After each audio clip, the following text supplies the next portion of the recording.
a ir capítulo por capítulo porque eso sí sería un desafío bien grande, pero vamos a ir por temas, vamos a ir por las secciones más importantes.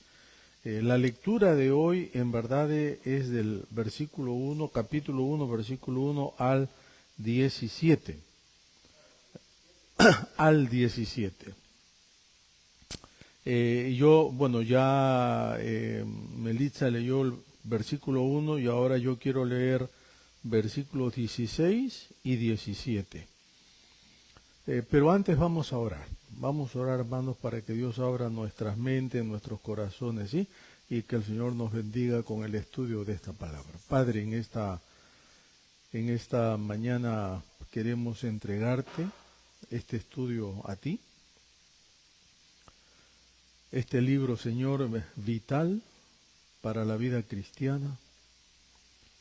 Yo te ruego, Señor, que tú puedas hablarnos, fortalecernos, y como hemos dicho el día de la asamblea, queremos que nuestra meta de crecimiento, Señor, tenga su base en este libro. Queremos crecer en ti, queremos crecer en tu palabra. Y te encomendamos, Señor, te encomendamos este estudio para que los que están aquí presentes y los que nos estarán siguiendo por las redes puedan ser bendecidos a través de esta epístola a los romanos. En el nombre de Jesús oramos. Amén. Amén. Amén. Amén. Decía que este es un libro sumamente importante, es una declaración teológica. Y cuando hablamos de una declaración teológica, hermanos, estamos hablando de una de las, ¿cómo llamaríamos? De las afirmaciones más serias, más claras que nosotros podemos hacer. Miren, el coro que cantamos, Cristo es mi Señor, ¿no? Ese bonito coro, Cristo es mi Señor. Es uno de los coros más poderosos que este autor Marcos Witt compuso allá, qué sé yo, fue en los años 90 que este hombre compuso esta canción y se usó muchísimo como una afirmación doctrinal de quiénes somos los hijos de Dios, qué es lo que diríamos creemos al decir Cristo es mi Señor, no tendré temor de confesar a las naciones, ¿no es cierto? Que Él te puede salvar en mi vida, ¿no? Eso es una afirmación, una convicción tan grande que, que en países enteros usaron este canto todos los domingos para, diríamos, en lugar de recitar el credo, ¿se acuerdan el credo? Creo en Dios Padre Todopoderoso, se cantaba este himno. Yo me acuerdo que nosotros, Roche y yo, dirigimos un campamento de jóvenes en Londres, ahí por los 90, cuando esta canción estaba muy de moda. Y en la iglesia decidimos que este coro debería ser el coro lema de este campamento de jóvenes. Un campamento en el cual se llevaron como 40, 50 chicos, ¿verdad? De los cuales quizá el 70 u 80% no eran de la iglesia, no eran creyentes, eran chicos de afuera que venían invitados. Y fue increíble, hermanos, cómo Dios usó este coro para no solamente romper los corazones de esos muchachos, pero también para liberar, para desatar lo que llamaríamos ataduras y todo lo demás. El día de la vigilia estuvimos justamente hablando aquí de eso, ¿no? Y Claudia trajo a colación un caso de lo que llamaríamos los ataques que el enemigo no se cansa de apuntar sobre la iglesia. Ataques demoníacos que son reales, no son cuentos ni mucho menos. Y fue en ese campamento que así empezó. Cantidad de chicos que allí mismo en ese campamento algunos quisieron matarse, se subían a los techos arriba y querían tirarse, chicos que andaban como loquitos, ¿verdad? Y nosotros cantando este coro. Y fue así que muchos se convirtieron a Cristo, muchos se convirtieron a Cristo y fortalecieron a la iglesia, y con el pastor de esa iglesia hablábamos de la importancia de, diríamos, tener una afirmación tan doctrinal, tan clara: Cristo es mi Señor. Cristo es mi Señor. Eso no es solamente, hermanos, un cliché que tú lo dices de tu boca, sino que es claro, es una afirmación, es una realidad, y tenemos nosotros que sentirlo. Ahora, ¿por qué hago toda esta introducción? Porque cuando nosotros entramos a leer el capítulo 1 de Romanos, encontramos que Pablo hace una declaración fuertísima, una declaración fuerte que en el tiempo en que él lo escribe sonaba fuerte y, diríamos, sonaba inclusive desafiante para el emperador. Y en nuestros días es aún más, porque dice Pablo, esclavo de Jesucristo. Y así empieza. Esclavo de Jesucristo. Y dice, llamado a ser apóstol, apartado para el Evangelio de Dios. Esa declaración, hermanos, es la que a veces nosotros tal vez no nos olvidamos no solamente mencionarla, sino también asimilarla, masticarla, porque el cristianismo no es solamente ser parte de una iglesia. Ser creyente en el Señor es declarar que somos esclavos de Cristo. Ahora, ¿a quién le gusta ser esclavo de Cristo?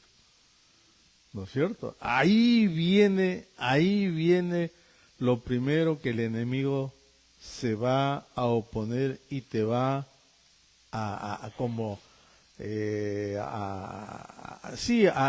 crearte conflictos y crearte dudas y todo lo demás, porque por lo menos acá en nuestro país nosotros defendemos mucho lo que son las libertades individuales, ¿no? La Constitución nos protege y bla, bla, bla y todo lo demás. ¿Saben qué? Cuando uno lee Romanos, olvídate de la Constitución.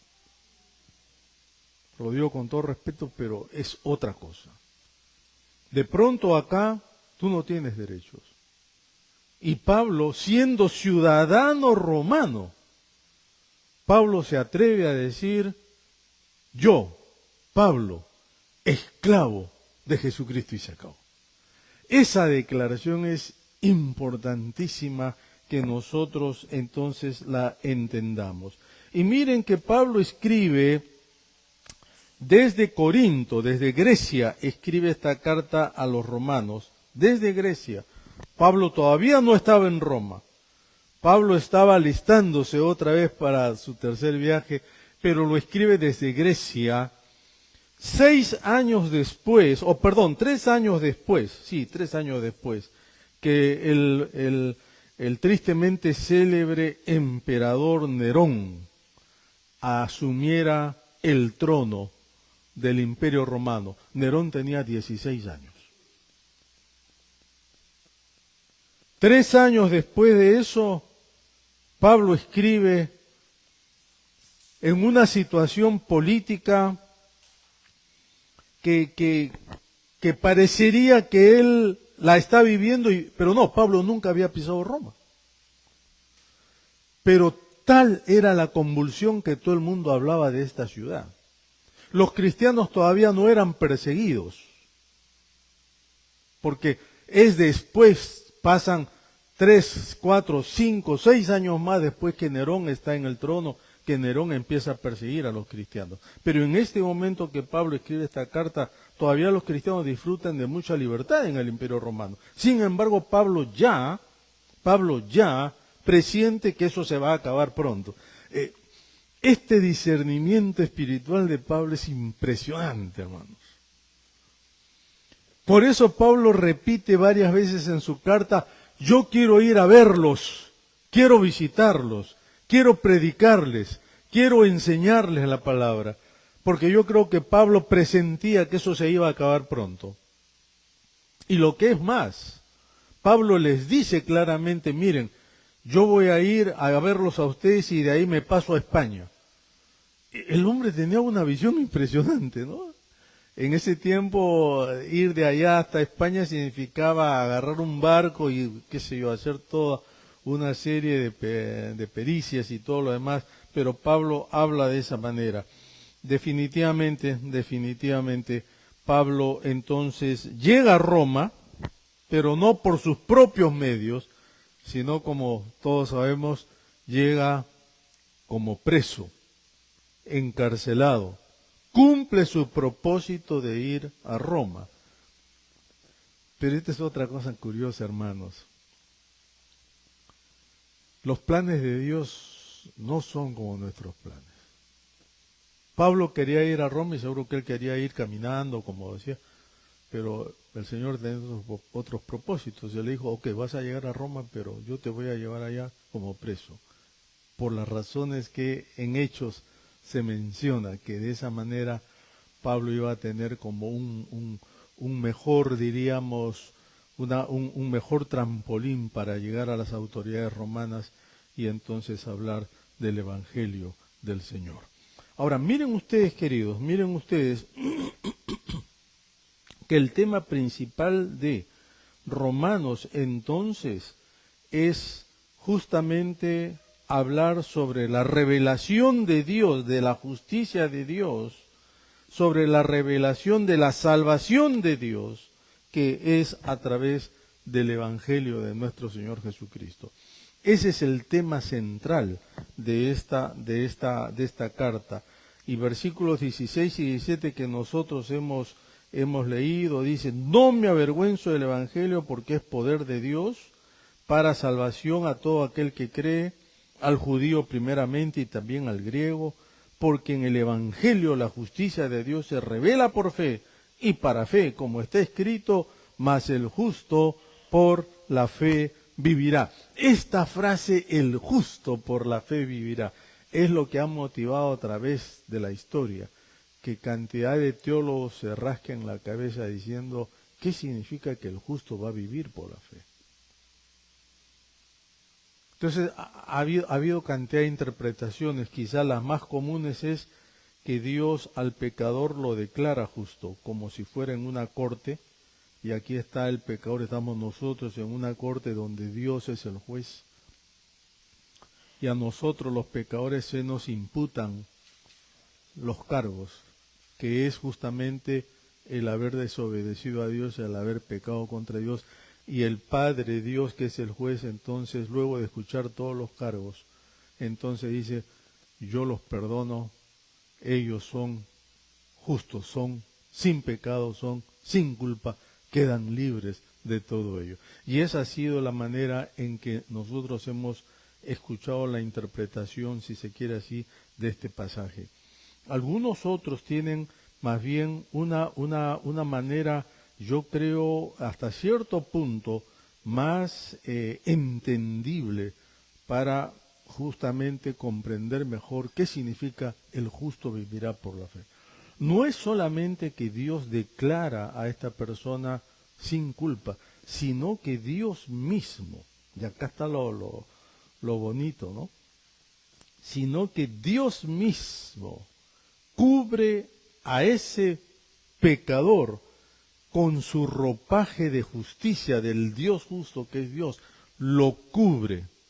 Y desde ese momento entonces todos en la corte ya no ven al pecador como es, sino lo ven con el ropaje de Dios, que es la justicia de Dios, que es lo que llamaríamos es la persona del Señor Jesucristo, básicamente, ¿no?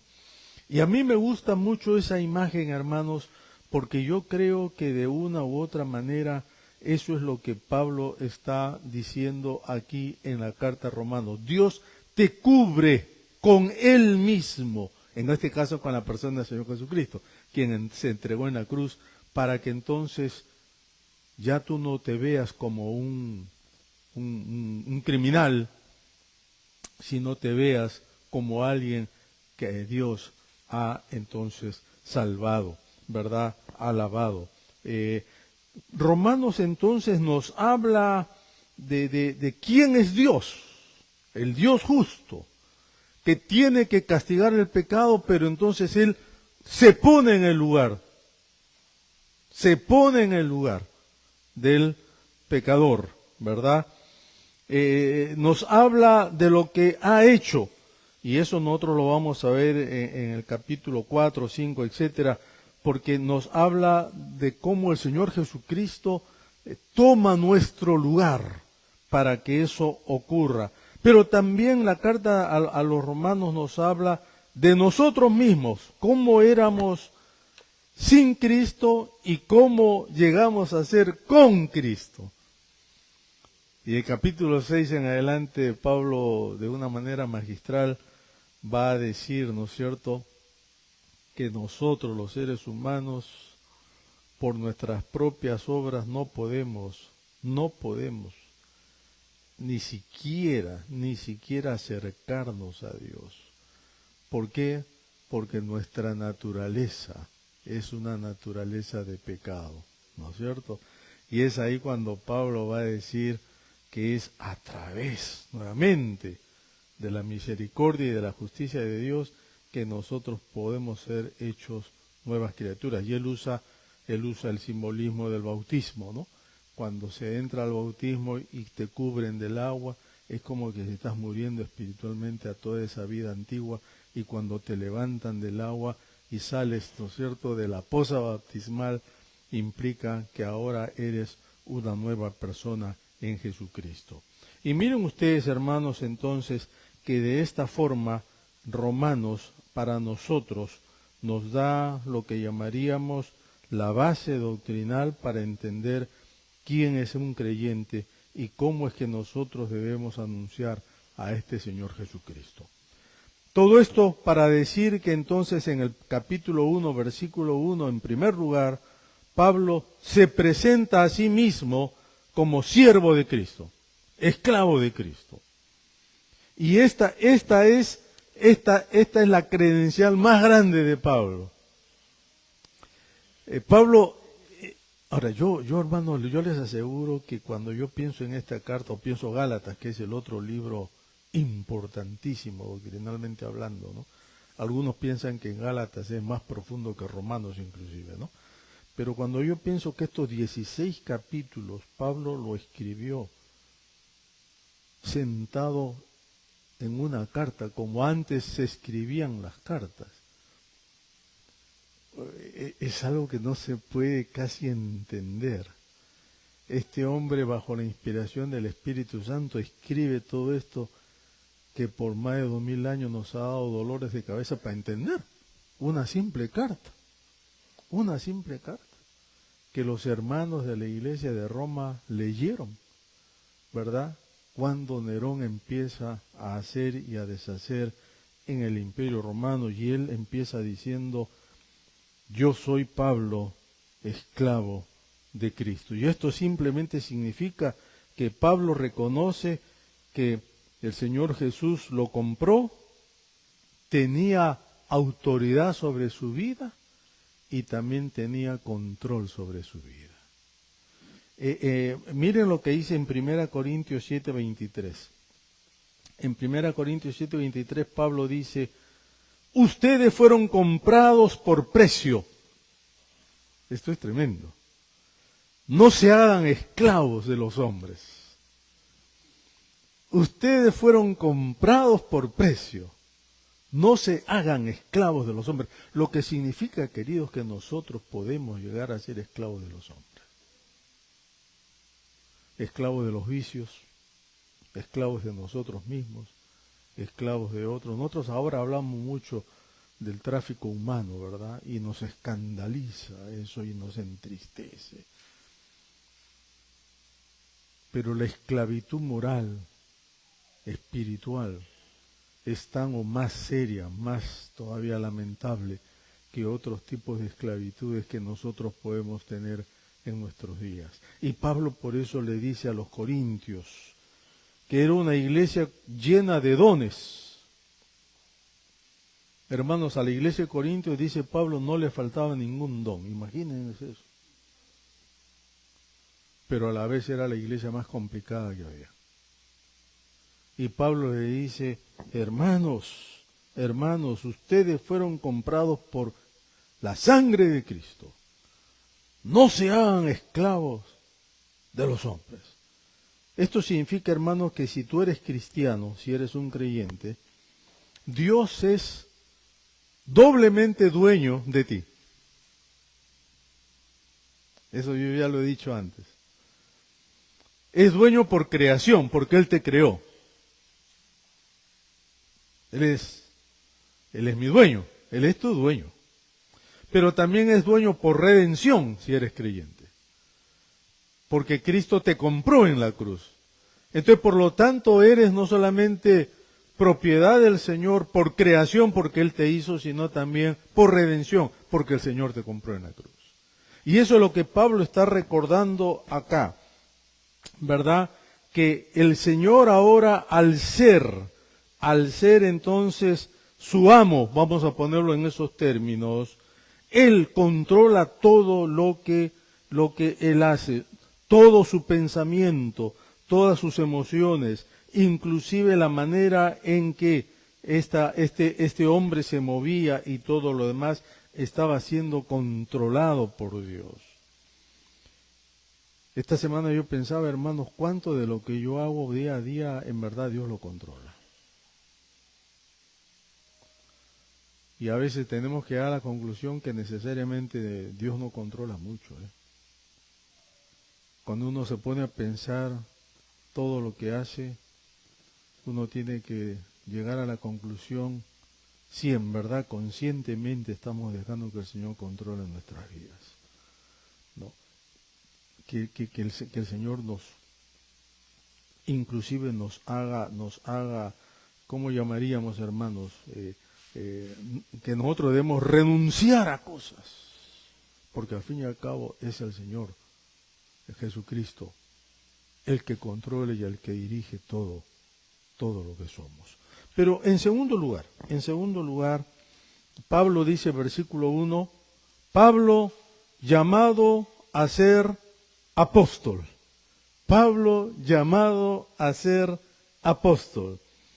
Ahora, miren que lo primero es Pablo comprado por Jesucristo, al punto que es esclavo de Cristo. Y ahora lo segundo es Pablo llamado a ser apóstol.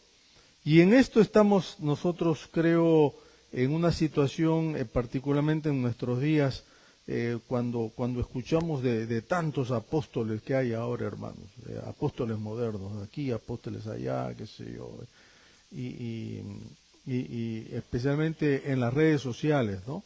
La vez pasada, Rochi me pasó un mensaje que anda por las redes de que los apóstoles existen hoy, y yo me puse a ver eso, y en verdad es bastante difícil poder seguir el hilo de muchos de ellos, porque en lo que llamaríamos nosotros en la doctrina cristiana, porque eso no está escrito en la Biblia, pero en la doctrina de la iglesia cristiana, ¿ok?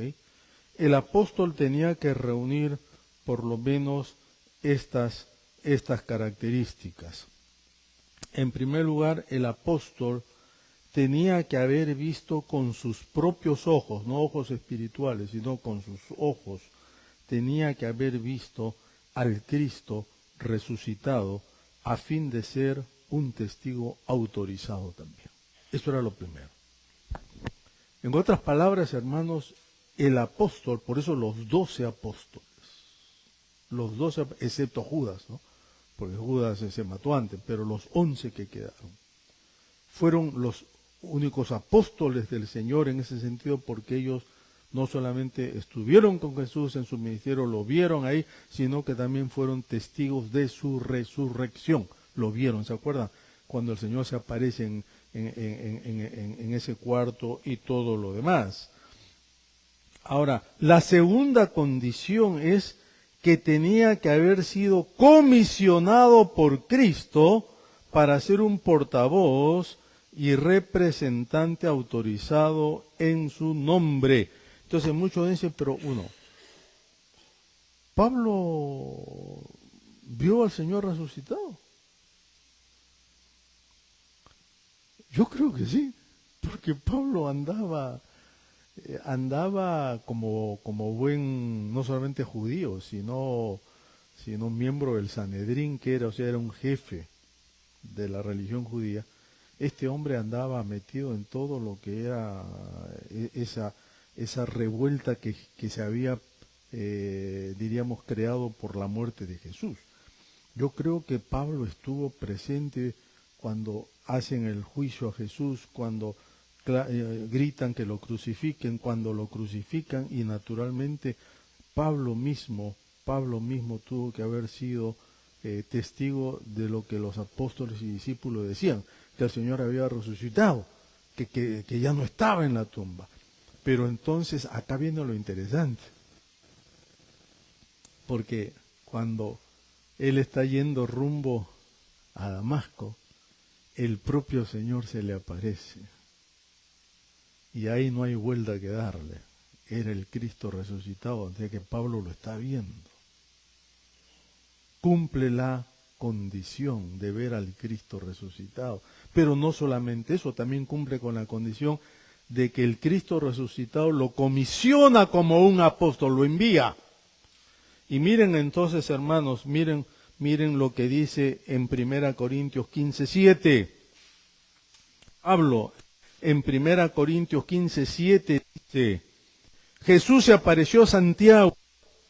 Este es un pasaje impresionante, muy bonito, denota la humildad de este hombre, ¿no? Dice, Jesús se apareció a Santiago, luego a todos los apóstoles, y por último, como a un, ¿qué cosa? A un feto, se apareció a mí. Se apareció a mí. Y dice Pablo en este pasaje, porque soy el más pequeño de los apóstoles, indigno de ser llamado apóstol, porque perseguí a la iglesia entonces de Dios. Pero no solamente en Hechos 26:16, Pablo describe la gran comisión que le da el Señor Jesús. Porque Jesús le dice en Hechos 26:16, me he aparecido a ti con este propósito, para designarte como servidor y testigo de las cosas en que me has visto, miren eso, ¿no? En que me has visto, y de aquellas en que me apareceré a ti. O sea que Pablo tenía igual o más autoridad que los otros apóstoles, porque el Señor mismo se le presenta, el Señor mismo le encomienda, y lo que es más, le dice, mira, tú vas a ser testigo de lo que ya has visto que he hecho, pero lo que es más, vas a ser testigo de lo que tú quizás ni te has imaginado que verías en algún momento de tu vida. Y Pablo de esta manera entonces llega a ser lo que nosotros llamamos, ¿verdad?, el gran apóstol a los gentiles, si no el más grande, hermanos, uno de los más importantes, porque de esta manera él mismo se presenta así. Pablo, esclavo de Jesucristo, Pablo, llamado a ser apóstol, y en tercer y último lugar, Pablo, apartado para el Evangelio de Dios. Y esto es lo tercero, Pablo apartado, separado para el Evangelio de Dios. Quizás lo primero que por lo menos a mí me llama la atención es que cuando uno habla de Evangelio, uno siempre se refiere al Evangelio de Jesucristo, las buenas nuevas de Jesucristo. Ese es el Evangelio que nosotros proclamamos de Jesucristo, la redención de Jesús. Pablo acá usa a propósito, Pablo apartado, ¿no es cierto?, para el Evangelio de Dios, lo que significa que Dios Padre también tiene buenas nuevas para la humanidad. Y eso es tremendo. Eso es tremendo. Porque al fin y al cabo es Dios Padre quien idea toda la salvación. Él es quien, diríamos, hace posible la salvación a través de su Hijo Jesús. Y de esta forma entonces el apóstol Pablo, ¿no es cierto?, dice que yo he sido apartado para el Evangelio de Dios. Ahora, la otra pregunta, hermano, seria que tú tienes que hacerte cuando lees esto, es, ¿y cuándo Dios apartó a Pablo para que sea justamente un mensajero del Evangelio de Dios? ¿Cuándo fue? ¿Cuándo lo apartó? Entonces, claro, muchos dicen, claro, en el camino a Damasco, porque ahí fue que ¿verdad? Dios le encomendó esto. Y miren hermanos, miren que cuando nosotros pensamos en esto, dice Gálatas 1:15, y Gálatas, como dije al comienzo, es el otro libro tan o más importante que Romanos, pero en Gálatas capítulo 1, versículo 15, alguien lo lee, lean esto por favor, porque este es un versículo que nos va, ¿cómo llamaríamos?, a abrir la mente. ¿Qué dice Gálatas 1:15?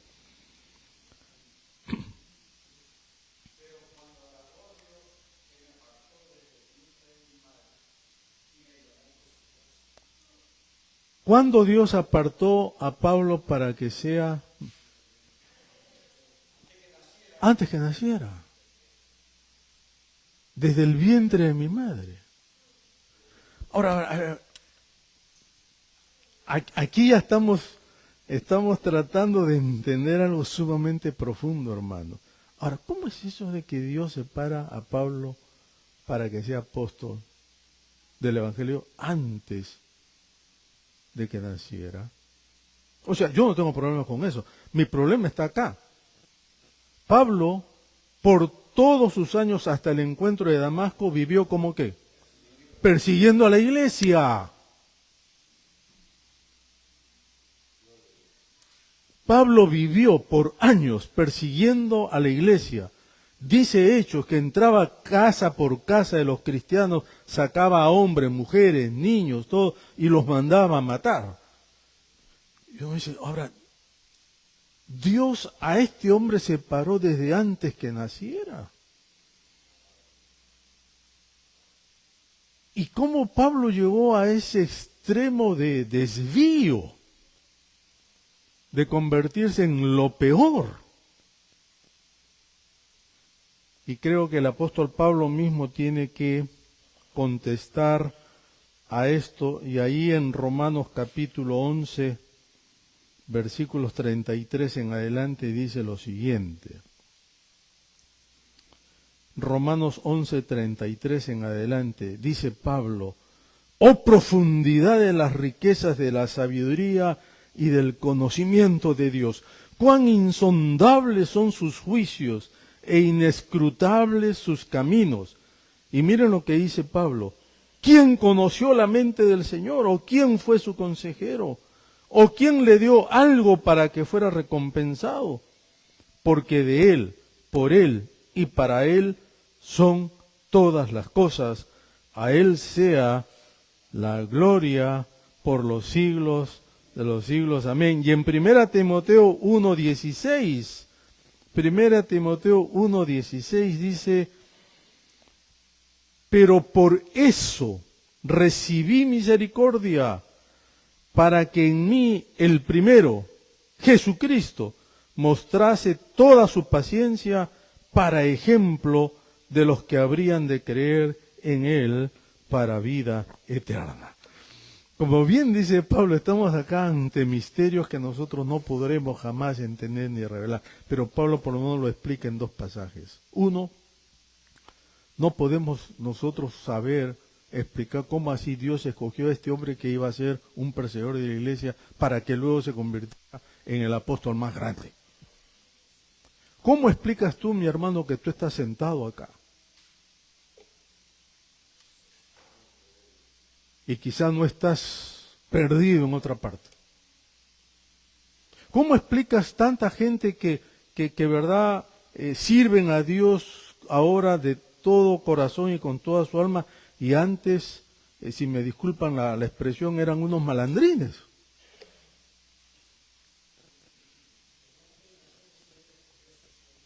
¿No es cierto?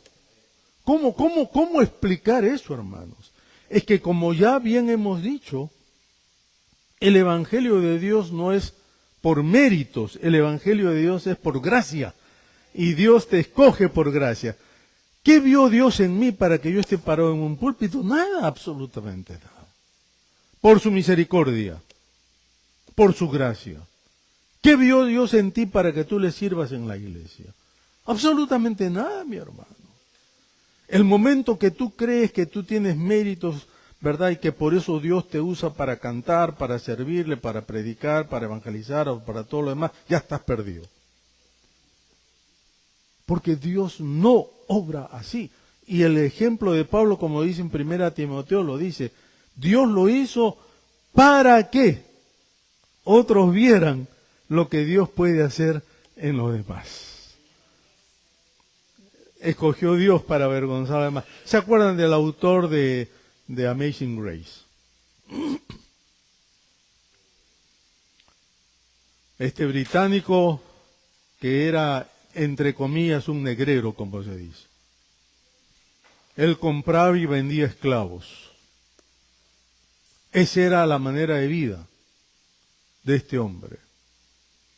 Iba al África y compraba cuantos esclavos pudiera y los llevaba a otras partes del mundo para venderlo, y así vivía este hombre sin ningún escrúpulo, sin nada que lo atormentara, hasta que una noche, dicen sus biógrafos, estando en un barco así, lleno de esclavos, de pronto él recibe esa iluminación de Dios que solamente Dios puede dar.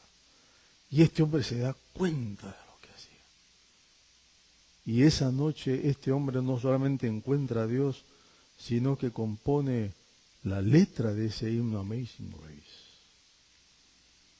donde este hombre dice, un día yo era ciego y ahora veo, un día yo estaba ahí deshecho y el Señor me levanta. Y todo porque la gracia de Dios es asombrosa.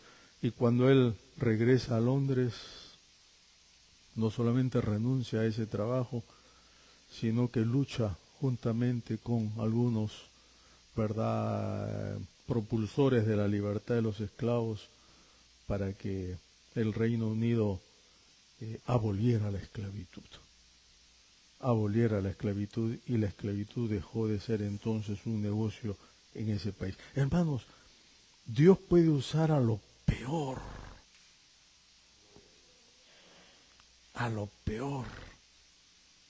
de la humanidad, cuando tiene un plan y esta persona está lista a ponerse en las manos del Señor. Y miren, para ir terminando ya, nos dice la palabra, ¿verdad?, que este Pablo, siervo de Jesucristo, llamado a ser apóstol y apartado para el Evangelio de Dios, entonces ha sido lo que sería, hermanos, él mismo lo declara ahí en Romanos capítulo 5, versículo 6, él mismo es consciente y dice, éramos de los más impíos que hubiera. O sea, sin piedad para nada. Pero Dios nos rescató y ahora estamos aquí. Alguien ha dicho, hermanos, que solo la persona que ha recibido o es consciente, no recibido, pero que es consciente de la gracia de Dios en su vida, es la persona que puede también ser, diríamos, el siervo más grande que el Señor puede usar en su reino. Cuanto más, es lo que Pablo también dice, ¿no? Cuanto más profundo es el pecado, más abundante es la gracia. Y solamente el que es consciente de eso puede servir al Señor entonces de la manera que no solamente Pablo, sino otros tantos, ¿verdad?, hicieron. Nuestra oración aquí en Casa de Gracia, queridos, es que el Señor en este año nos use para traer, para ganar a uno más, ¿no?, en el año. Pero no solamente para llenar una iglesia, sino porque tenemos que anunciar este Evangelio de Dios.